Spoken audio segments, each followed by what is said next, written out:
স্বামী থাকতেও পরপুরুষের কাছে যারা যে শুতে অভ্যস্ত, ঘরে ঘরে সব আগুন লেগেছে না লাগেনি? কথা বলছেন না কেন?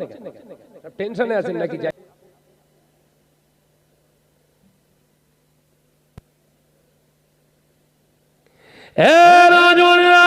সেই সিংহাটা ধরে আছে হযরত ইসরাফিল আলাইহিস সালাম, সিংহা ধরে অপেক্ষা করছে। ওটাই হলো হযরত ইসরাফিল আলাইহিস সালামের ইবাদত। জোরে বলুন, আরো জোরে বলুন। আল্লাহ পাকের পরে ফেরেশতা দায়িত্ব দিলেন হযরতে মিকাইল আলাইহিস সালাম। তার দায়িত্ব হলো যা কৃষ্ণবাটিতে রহমতের পানি বর্ষণ কর, মেঘগুলোকে তাড়িয়ে তাড়িয়ে নিয়ে চলে যাও, খড়িবাড়ি টপকে দিয়ে ওখানে যে গোলাবাড়ির উপরে পানি বর্ষণ কর। খবরদার খড়ি বেড়েতে যেন পানির ফোঁটা না পড়ে। একবার জোরে বলুন না। রহমতের পানি নাজিল করার দায়িত্ব জানার উপরে তার নাম হচ্ছে হযরত মিকাইল আলাইহিস সালাম। জোরে বলবেন না?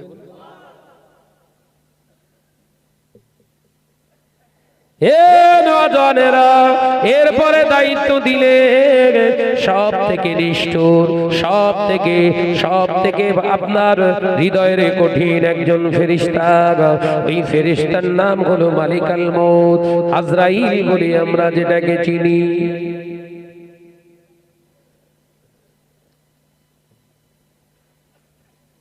কি নাম? আজরাইল আমরা বলি, আসল নাম কি? ওই ফেরেশতার নাম কি? মালিকাল মউত। ওই ফেরেশতার নাম কি গো বাবা? প্রত্যেকের পিছনে পিছনে আছে, দেখতে পাইনি। আমার পিছনে আছে, ভাইয়ের পিছনে আছে, আপনারা আছেন, সবার পিছনে প্রেজেন্ট।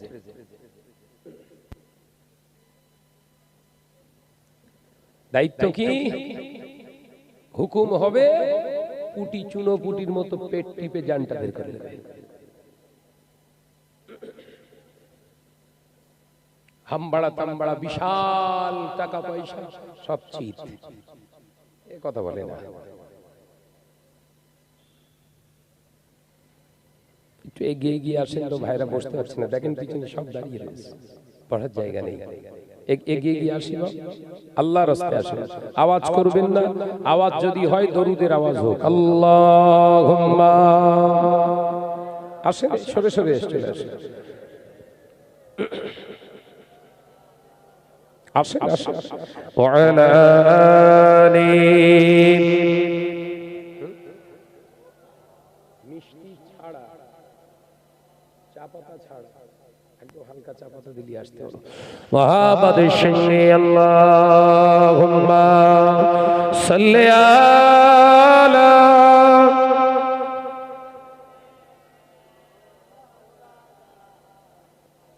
পড়ো বাবা পড়ো, ওয়ালা আলি।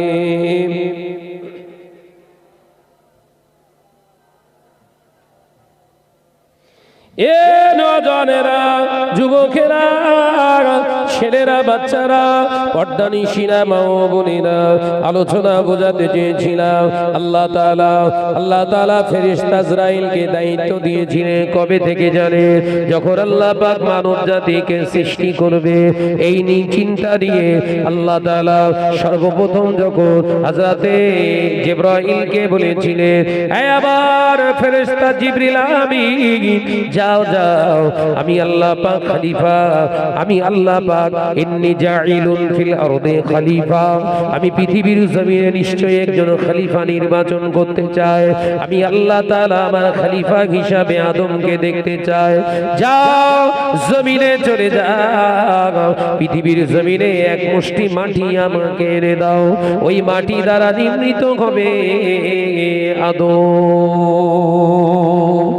হযরত জিবরাইল আলাইহিস সালাম জমিনে এসে যখন দেখলেন, জমিনের উপরে হুজুর আমার যখন নামলেন, আর যখন থাবা মারলেন জমিনের উপরে, জমিন রোনাজালি করে আল্লাহর জমিনের জবান খুলে দিলেন। জিবরাইলকে বলেন, ভাই ও আল্লাহর ফেরেশতা জিবরিল, আমি আমার মুখ থেকে কিছু নেবেন না, আমার মুখ থেকে কিছু নেবেন না, কারণ আমি শুনেছি আল্লাহ জাহান্নাম নির্মিত হয়েছে, আল্লাহ জাহান্নামের আযাব বড় ভয়ঙ্কর, আমি জাহান্নামের ভিতরে পতিত হতে চাই না। জিবরাইলের মনে অন্তরে দয়া হলো। জিবরাইল মাটি না নিয়ে চলে গেলে আল্লাহর কাছে সিজদা দিয়ে বলল, আল্লাহ আমি পারবো না জিবরিল আমিন আলাইহিস সালাম, কারণ জমিন বড় কান্নাকাটি করতেছে। জিবরাইল ফেরেশতার মনে খুব দয়া, একবার জোরে বলবেন না। আল্লাহ রাসূল মার খেলেন তায়েফের জমিনে, বাচ্চা ছেলের মতো দাঁড়িয়ে দাঁড়িয়ে ডুকরে ডুকরে কাঁদছে জিবরাইল আলাইহিস সালাম। বড় নরম দিলের ফেরেশতা, একবার জোরে বলবেন না।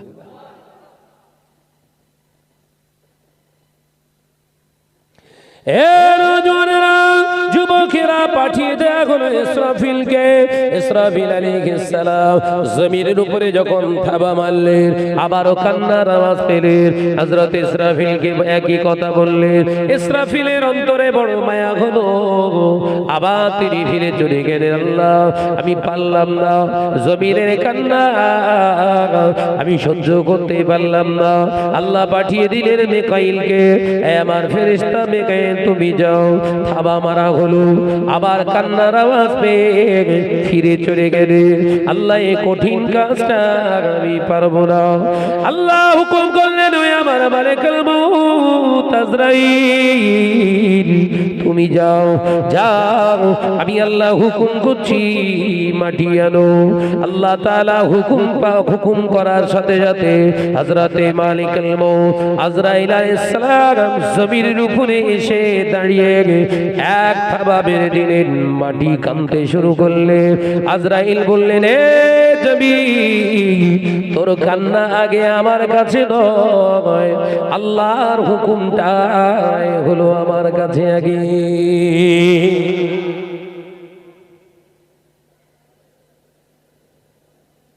তোর কান্না আমার হৃদয়কে একদম টলাতে পারবে না, কারণ হচ্ছে আমি আল্লাহর হুকুমের গোলাম।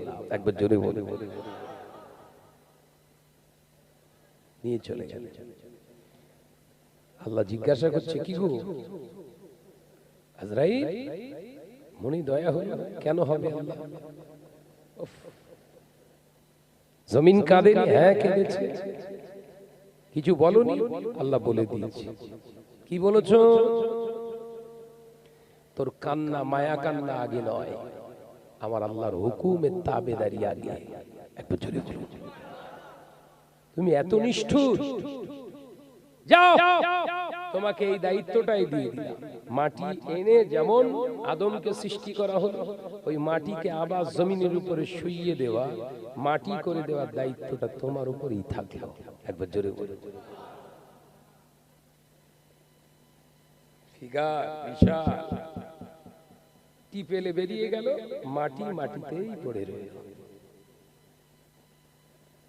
কি বুঝছে? আজ মাথায় ঢোকে। কোটি কোটি টাকার মালিক, কোটি কোটি টাকার বিল্ডিং, বিশাল কিছু করে ফেলেছে। আজরাইল এসে টুকুস কোটি পেলে বেরিয়ে গেল, ধরাশায়ী হয়ে পড়ে আছে। কি শরীরের যত্ন!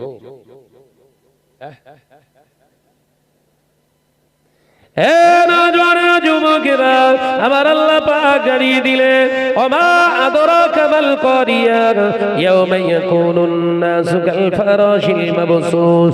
এ নজরেরা, আমার আল্লাহ পাক জানিয়ে দিলেন, ওয়া তাকুনুল জিবালু কাল ইহলিল মানফুস। আমি আল্লাহ পাক ওই আওয়াজের চোটে দেখতে পাবে দুনিয়ার পাহাড়গুলো তুলোর মতো উড়বে, দুনিয়ার মানুষগুলো অস্থির হয়ে যাবে। বাবা আমি আল্লাহ পাক জানিয়ে দিলাম, ও দুনিয়ার মানুষেরা শুনে রেখে দাও, আজকে মিউজিকের পাগল তোমরা, গানের পাগল হলে পৃথিবীর জমিনে তোমরা গান বাজনা ছাড়া চলতে চাও না। আমি আল্লাহ পাক জানিয়ে দিলাম, ওমা আদরাকা মাল কারিয়া ইয়াউমা ইয়াকুনুন নাসু সুকাল ফারাশিল মাবসুস। ওই আওয়াজের চোটে মানুষগুলো পিপিলিকার মতো ছটফট ছটফট করে দৌড়াতে থাকবে, নিজের বাসস্থান থেকে বেরিয়ে যাবে। কিতাবের ভিতরে তাফসীরের ভিতরে এসেছে, মুফাসসিরিনগণ জানালেন মায়ের পেটে 6 মাস 5 মাস বাচ্চা থাকবে, আর ইসরাফিলের ফুকের চোটে সিঙ্গার আওয়াজে মায়ের ওই 5 মাসের বাচ্চাটা কখন প্রসব হয়ে যাবে মা জানতে পারবে না, কখন সন্তান প্রসব হয়ে গিয়েছে মা জানতে পারবে না। মানুষগুলো পাগলের মতো ছোটাছুটি করে পিঁপড়ে যেরকম মারা পড়ে যায় ওই রকম করে মারা পড়ে যাবে। এ নওজওয়ানেরা, যুবকেরা, আল্লাহ পাক জানিয়ে দিলেন, আল্লাহ তাআলা জানিয়ে দিলেন, বড় বড় পাহাড়গুলোকে আমি আল্লাহ যেমন জানিয়ে বানিয়ে নিয়েছিলাম পৃথিবীর জমিনে, ওয়াসুয়িরাতুল জিবালু আওতাদাহা, আমি আল্লাহ পাক পৃথিবীর জমিনে পাহাড়গুলোকে বানিয়েছিলাম, পৃথিবীর জমিনের স্ট্রংলি পেরেকের মতো আমি আল্লাহ বানিয়েছিলাম। ওই পেরেকগুলোকে পাহাড়গুলোকে আমি আল্লাহ উঠিয়ে দিয়ে তুলোর মতো ওড়াবো, কোন জমিনে আর পাহাড় থাকবে না, গাছ গাছালিগুলো সব চূর্ণ বিচূর্ণ হয়ে যাবে, সমুদ্রের প্রাণীগুলো চূর্ণ বিচূর্ণ হয়ে যাবে, সমুদ্রের পানিগুলো আর থাকবে না। আমি আল্লাহ পাক জানিয়ে দিলাম, এ নওজওয়ানেরা, যুবকেরা, আমার আল্লাহ পাক জানিয়ে দিলেন, বাজনা করে পাগল হোস, আমি আল্লাহ এখন আওয়াজ দিচ্ছি, এটাকে সহ্য করিস না কেন বল? পিকনিক একটা হবে, কথা বোঝে না।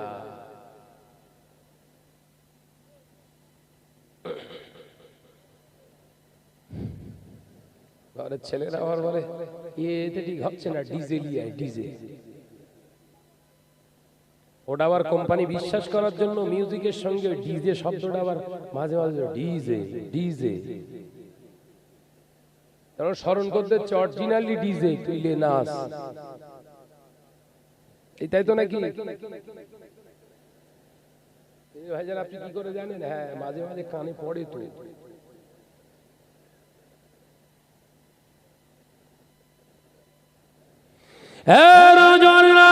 যুবকেরা, কৃষ্ণমাটিয়া মুসলমানেরা, এরপরে আল্লাহ পাক জানিয়ে দিলেন,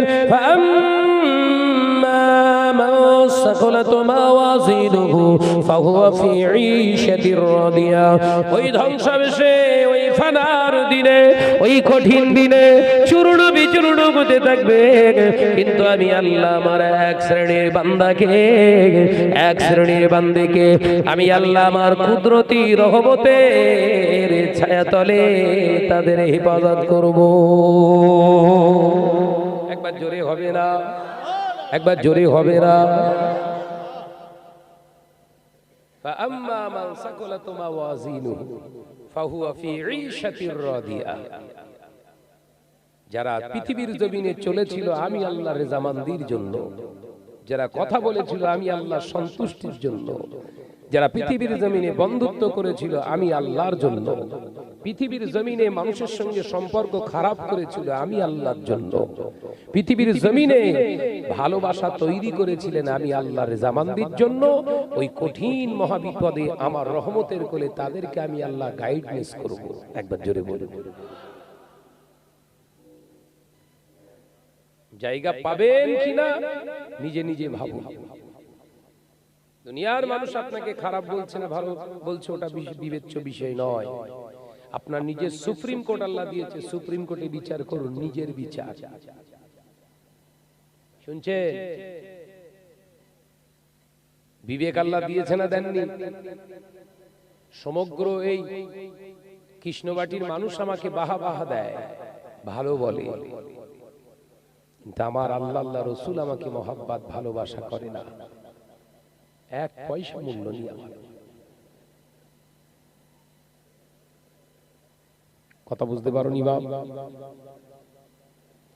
সমাজের মানুষ তোমাকে ভালো বলছে মানে তুমি যে ভালো, এ চিন্তা ছেড়ে দাও। বিশ্বনবী বললেন, মানুষের ইন্তেকালের পরে তার জানাজায় শরীক হয়ে কিছু মানুষ তার প্রশংসা করছে, সেই প্রশংসাতে আল্লাহ খুশি হয়ে গেছে। কোন মানুষগুলো? যে মানুষগুলো ওই মৃত মানুষটার প্রশংসা করছে, এরাও হলো সেই আল্লাহ প্রিয় মানুষ। মদখোর, জুয়াখোর, বেনামাজি আমার প্রশংসা করলে নাজাত পেয়ে যাব, কে বলেছে তোমার মিয়া এসব? সমাজে একটা কথা আছে, 10 যারে ভালো কয় সেই ভালো হয়, নিজে যারে ভালো কয় আসলে সে ভালো নয়। কে বলেছে তোমার এসব? কোথায় পেলে এসব কথা? কোন কোন হাদিসের ইবারতে আছে এই কথাটা?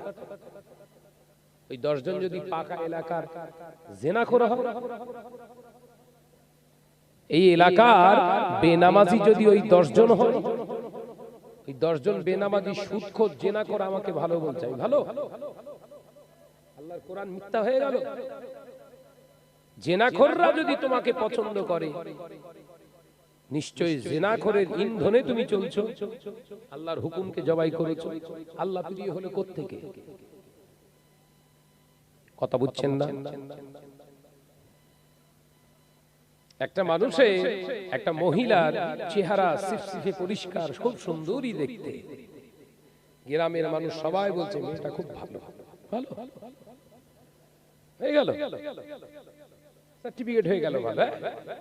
ও যে এলাকার টপ র্যাঙ্কের বাগান ঠালা, সেটা তো বললেন না। এই কথা বলছেন না কেন? চকচক করলে শোনা হয় না, চকচক করলে এই কথা বলে না, চকচক করলে শোনা হয় না, ওটাকে ঘষতে হয়। সোনা কি ইমিটেশন, ওটা বোঝা যায়। তার জন্য কোষ্টি পাথরের দরকার হয়, আর এই কোষ্টি পাথরের নাম হলো আধ্যাত্মিক চেতনা, বোধ শক্তি, কোরআন হাদিসের জ্ঞান। একবার জোরে বলুন, জোরে বলতে পারো না? ভালো ভালো করছেন লাগছো। এতিম দুস্থ গরিবদের যাকাতের টাকা মেরে মেরে ঝেড়ে খাচ্ছে, পাওনাদারের পাওনাটা মেটাচ্ছে না, মিথ্যা সাক্ষী দিচ্ছে।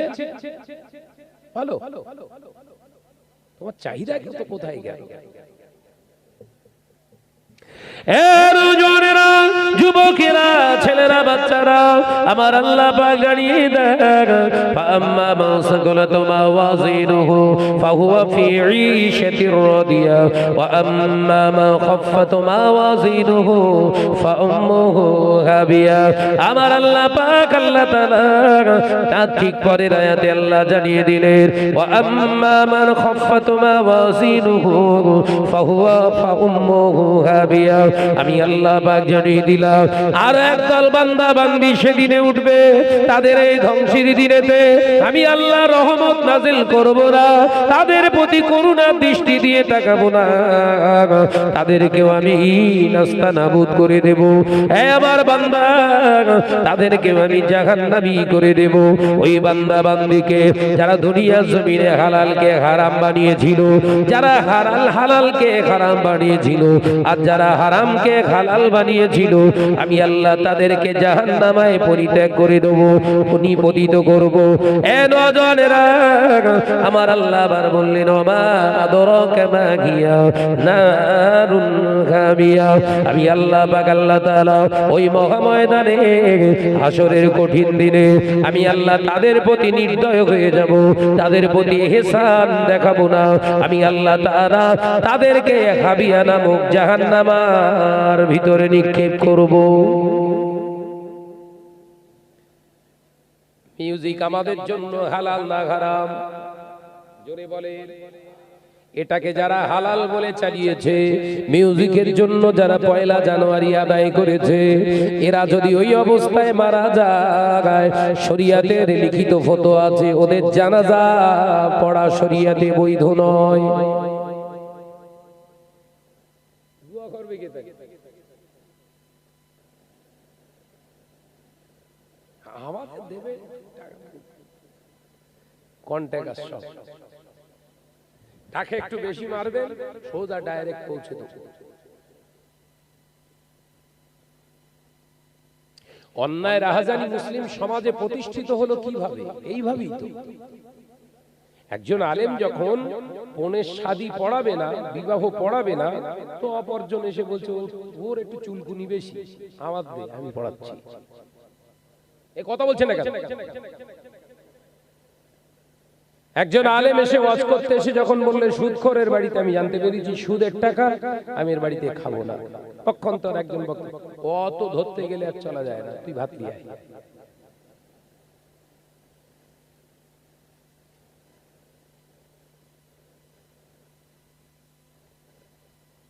কোন একটা জলসায় আমি বলেছিলাম একদল দাড়িওয়ালা টুপিওয়ালা নামাজি আলেমদের দ্বারা ইসলাম ধ্বংস হবে।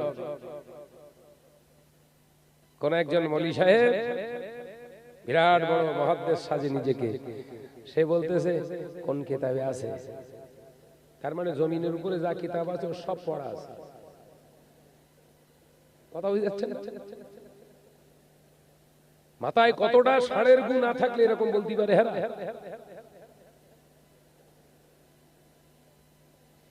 আবার একজন মৌলী সাহেবের বক্তব্য এদিনকে শুনলাম 3 দিন আগে, সে বলছে যদি বসিরহাটে আল্লামা হুজুরকে কেউ যদি দেখতে যায় তো অমুক মাদ্রাসায় চলে যায়। অমুক মাদ্রাসায় আল্লামা হুজুর রয়েছে। বসিরহাটে আল্লামা হুজুরের সমপরিমাণে আজকের সমাজে আলেম এই ওয়েস্ট বেঙ্গলে নয়, ভারতবর্ষে কেউ আছে? জোরে বলে। আচ্ছা, আপনাদের জানা আছে আমাদের এই ওয়েস্ট বেঙ্গলের ভিতরে আল্লামা রুহুল আমিন রাহমাতুল্লাহের মতো সমপরিমাণের দরজাওয়ালা আলেম একটাও হায়াতে আছে? আপনারা জানাতে পারেন? কেউ যদি দাবি করে তার একটু টেস্ট করার দরকার আছে না? আল্লামা হুজুর শুধু বিদ্যাতে আল্লামা ছিল না, নফসানিয়াতেও আল্লামা, আমলিয়াতেও আল্লামা, পীরুত্বেও আল্লামা, আল্লাহ ওয়ালাতেও আল্লামা। একবার জোরে বলুন। জোরে হবে না? দেখা যাচ্ছে সে যার পেছনে আল্লামা লাগাচ্ছে যাকাত খেয়ে হুড়োচ্ছে।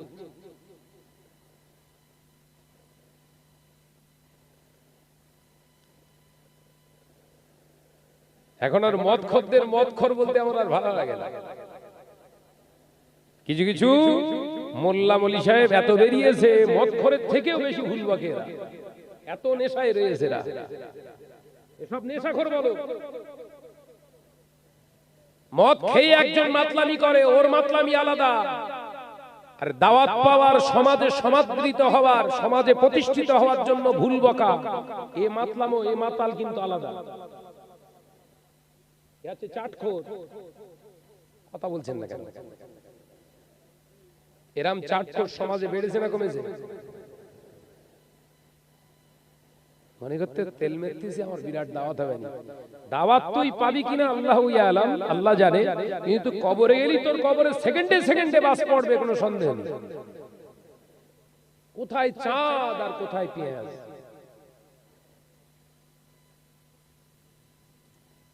আল্লামা হুজুর ওয়াজ করতেন, মজলিসের ভিতরে রাসূলুল্লাহর আনাগোনা পাওয়া যেত। একবার জোরে বলুন। জোরে বলতে পারেন না? আল্লামা হুজুর হাদিস বর্ণনা করতেন, আল্লামা হুজুরের হাদিস বর্ণনা রাসূলুল্লাহ রুহানি হালতে দাঁড়িয়ে দাঁড়িয়ে শুনতেন। আর তোর হুজুর হাদিস বর্ণনা করে, ছেলেরা ওই পাশে যেয়ে গাল দেয়। কারণ হাদিস কোরআনের আয়াতগুলো বলে যেন মনে হচ্ছে ঝগড়া করতে এসছে এখানে।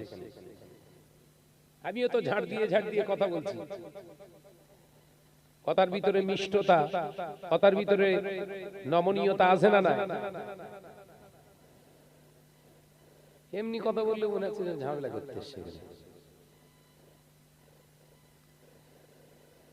আল্লামা মানে শুধু কোরআন হাদিসের জ্ঞান লাগলে আল্লামা হওয়া যায় না।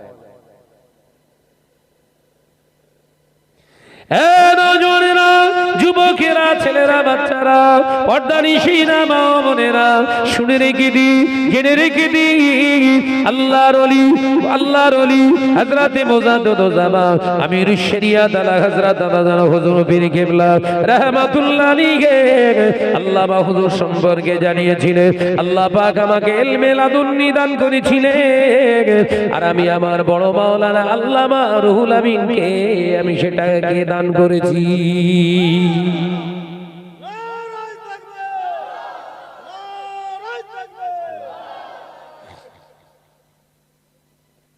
তোমার আল্লামা কার কাছ থেকে ইলমে লাদুন্নি পেয়েছে?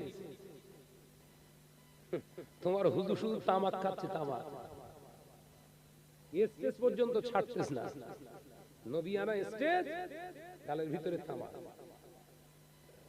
একবারও ঠোঁটে বাঁধলো না। আল্লামা হুজুর জীবনে কোনদিন এই মজলিসে স্টেজে উঠে কোনদিন তামাক গালে দেননি। এই মাথায় ঢুকছে কিছু না বলে সব বাঁদরের বাঁদরামি বেড়ে যাচ্ছে সমাজে। সিলসিলা ফুরফুরা শরীফ ব্যানার, সিলসিলা ফুরফুরা শরীফ জিন্দাবাদ। আবার ভাইজান হুজুরকে দেখে বলছে ফুরফুরা মানে টাকা, সিলসিলা মানে টাকা। ফুরফুরা খায় না মাখে কি জানি ফুরফুরার প্রতি এত দরদ কিসের? এই কথা বুঝতে পারছেন না আমি কি বলছি? মাথায় ঢুকছে? এরকম কিছু লাতখোর মৌলী সাহেব সমাজে বলছে না, বলেন? একবার বলছে কি সিলসিলা ফুরফুরা শরীফের হাতিয়ার আমরা। বলছি বাবা তো দানা কুরু নেকি 47, ভালো করে দেখি, ভালো করে নিরীক্ষা পরীক্ষা করে দেখি, যেখানে হ্যাঁ সত্যি হাতিয়ার, তো যেখানে একটা কৃষ্ণবাটি বড় মসজিদ ছিল, সবাই মিলে এক জায়গায় নামাজ পড়তো, এই হাতিয়ার গিয়ে সেখানে দুটো মসজিদ বানিয়ে দিয়েছে। ওর টাকায় না, ওর গ্রুপ তৈরি করে আলাদা একটা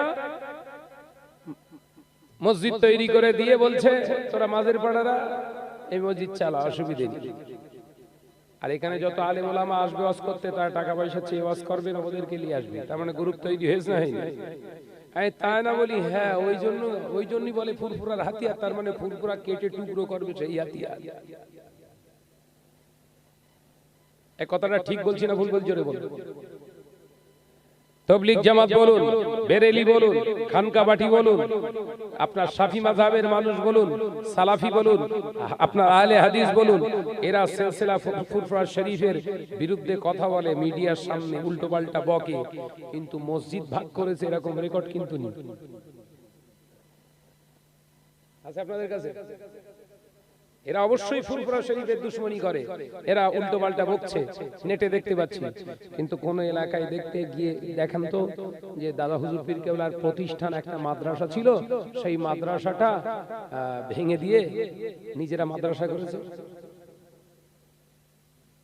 আর আমি অহরহ আপনাদেরকে দেখাবো যারা ফুরফুরা হাতিয়ার নিজেদেরকে দাবি করছে, মুজাহিদে মিল্লাত সাজার চেষ্টা করছে, জামানার শ্রেষ্ঠ আলেমে দ্বীন হওয়ার চেষ্টা করছে যুগের, তাদের দ্বারা বহু মাদ্রাসা খণ্ডিত হয়ে পাশে আর একটা জুনিয়র মাদ্রাসা তৈরি হয়েছে। তাদের বলে এটা আগের, এটা আমাদের। এই কথা ঠিক আছে? জোরে বলেন।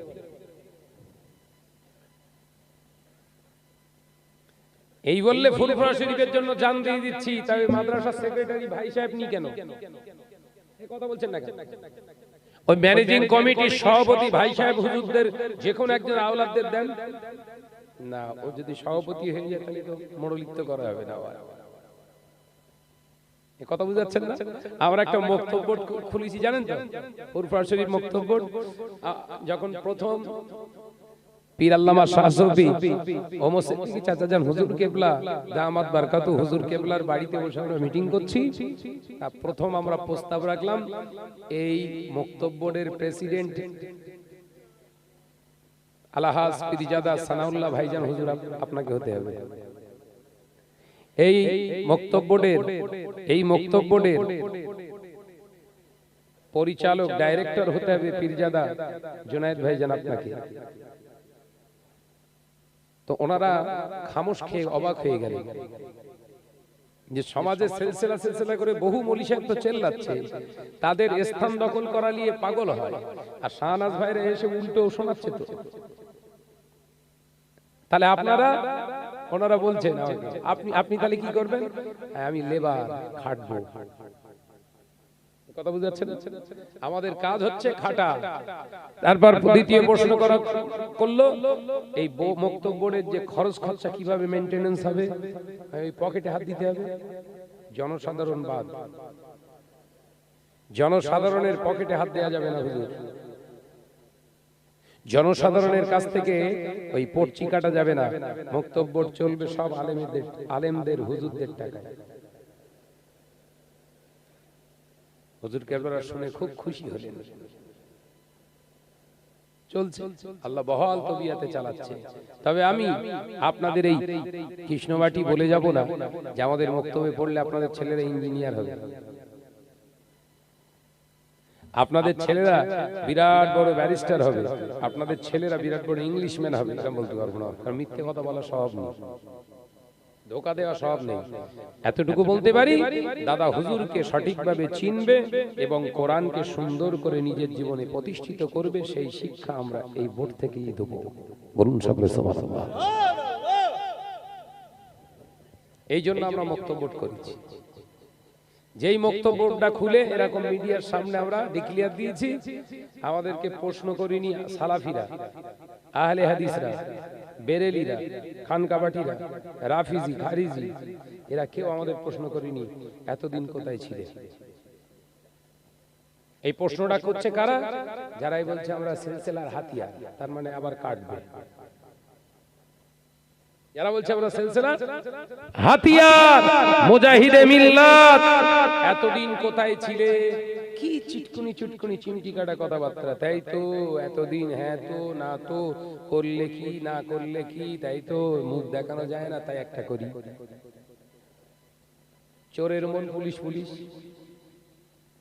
চোরের মন পুরুষ পুলিশ। তার কারণ একবার বলছি, ভাই সাহেব যারা টাকা পয়সা ওয়াজ করে নিচ্ছে, এরা পীরজাদা না, সব হারামজাদা। নাউজুবিল্লাহ বলে, নাউজুবিল্লাহ বলে। এই যারা ওয়াজ নসিহত করছে এরা হচ্ছে হারামখোর। ফুরফুরা শরীফ মানে টাকা, টাকা ছাড়া ফুরফুরা চলে না। আবার বলছি কি, জুতো সেলাই করে খাবো, ফুরফুরায় যাব না। আবার বলছি কি, জাদা হাঁটাও। আবার বলছি কি, সমাজে পৃথিবীর জমিনে এই সমস্ত ফুরফুরা ওয়ালাদের দ্বারা ইসলাম নষ্ট হচ্ছে। আবার চিন্তা করে দেখলুম মাঠে তো এবারে মাসি মারতে হবে যা পরিস্থিতি, টুকুস করে একটা ভাই সাহেবের ছেলেকে ডেকে না নিয়ে নারায়ে তাকবীর আল্লাহু আকবার, ভাই সাহেব হুজুর জিন্দাবাদ। ভাই এরে কি বলা যায়? আপনারা বলুন, জোরে বলেন। মুনাফিক নয়, মুনাফিকের ওস্তাদ। ভালো করে বলো কথা। এরা হচ্ছে মুনাফিক তৈরি করে, কারখানা আছে। এদের থেকে সাবধান থাকতে হবে না, হবে না? এদের সালাম দেওয়া, মুসাফা করা, জানবেন জীবনের বিরাট একটা মহাপাপ। আল্লাহ আমাদের এই সমস্ত ফিতনাদের থেকে হেফাজত করেন, বলুন আমিন। জোরে হবেন আল্লাহুম্মা আমিন। বিশাল মাইকে বলছে সিলসিলায়ে ফুরফুরা শরীফের আজকে খেদমত যদি না করতাম, হুজুরের ছেলেরা আজকে এই এলাকায় ঢুকে ওয়াজ করতে পারত না। তারপর ভিতর থেকে কিছু মানুষ বেরিয়ে এসে তারা বলছে না, ওটা ছিল মাইকের কথা, আর তাদের টেবিলের কথা ছিল এই এলাকায় ফুরফুরার কোন ভাই সাহেবের ছেলে যেন না ঢুকতে পারে। দেখেছেন ক্যারেক্টার? ভাইরা, আমার নওজওয়ানেরা, যুবকেরা, ছেলেরা, বাচ্চারা, আমি আলোচনা করতে করতে এটা বললাম কারণ আল্লাহ জানিয়ে দিলেন, ওয়া আম্মা মান খাফফাত মাওয়াজিনুহু ফাউম্মুহু হাবিয়া। আমার আল্লাহ হাবিয়া নামক জাহান্নামের ভিতরে তাদেরকে দাখিল করবে যাদের চরিত্র, ক্যারেক্টারটা এরকম ছিল, মুখে বলে এক, কাজেতে করে অন্য। হাবিয়ায় যাবে কারা? যারা মুখে বলে ফুরফুরা শরীফ জিন্দাবাদ, ইসলাম জিন্দাবাদ, আবার বলে ফুরফুরা শরীফকে কি করে সাইজ করতে হয় আমরা দেখতেছি। এ নওজোয়ানেরা, যুবকেরা, ছেলেরা, বাচ্চারা, পর্দানিশীরা, মা ও বোনেরা, আল্লাহ নবী দো জানের বাদশা হাবিবুল্লাহ নবী জনাবে মুহাম্মদুর রাসূলুল্লাহ সাল্লাল্লাহু আলাইহি ওয়াসাল্লাম পাক জবানে জানিয়ে দিলে, ও আমার সাহাবীরা, দেখতে পাওয়া যাবে ময়দানের মাহশারে ওই আওয়াজ বিকট আওয়াজে গোটা পৃথিবীটা তছনছ হয়ে যাবে। আর পৃথিবীর জমিনের নিচে, এই জমিনের নিচে বিজ্ঞান আবিষ্কার করলেন ম্যাগমা, অর্থাৎ গলিত পদার্থ রয়েছে বাবা গরম অবস্থায়। আল্লাহ নবী জানিয়ে দিলেন এই মিউজিক অর্থাৎ এই আওয়াজে, সিঙ্গার আওয়াজে এত প্রকষ্ট, এত কঠিন হয়ে যাবে, জমিন ফেটে ওই লাভা গুলো বেরিয়ে আসবে, ম্যাগমা গুলো বেরিয়ে আসবে, গোটা পৃথিবী উঁচু নিচু আর থাকবে না, টোটাল পৃথিবীটা সমতল ভূমিতে রূপান্তরিত হবে, মানব কুল আর থাকবে না, গোটা পৃথিবীর মানুষগুলো, প্রাণীগুলো সব শেষ হয়ে যাবে, পাহাড় জঙ্গল থাকবে না, সমুদ্র আর থাকবে না, পানি আর থাকবে না, গোটা পৃথিবীর জমিনটা সম্পূর্ণ একটা ধাতুতে রূপান্তরিত হয়ে যাবে।